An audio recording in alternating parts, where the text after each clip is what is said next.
અમદાવાદની જુનાગઢના ધારાસભ્ય સંજય કરોડિયાને રાજકીય ઠાર પર જે હાલ જ અમદાવાદ ગયે છે ઇન્ટરનેશનલ કોલ દ્વારા એને હસ્તગત કર્યા હતા. ત્યારબાદ એના પછીની જે નેક્સ્ટ ચેનલ હતી ઇમરાન ઉર્ફે જોન મોહમ્મદ સિમારી વેરાવળનો છે.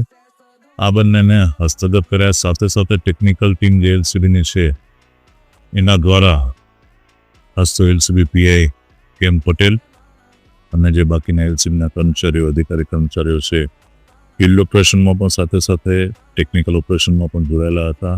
તો જે નંબર અલગ અલગ નંબર ઉપરથી ઇન્ટરનેશનલ નંબર ઉપરથી જે કોલ આવતા હતા એ કોલની પર તપાસ કરતા કોંગો અને કોંગોમાં જે રહે છે સમીર ગાલિબભાઈ રિંગલોચ કે જે મૂળ ચિત્રાવડનો છે, જે તલાલા ગીર સોમનાથનો છે અને છેલ્લા કેટલાક સમયથી એ ત્યાં રહે છે.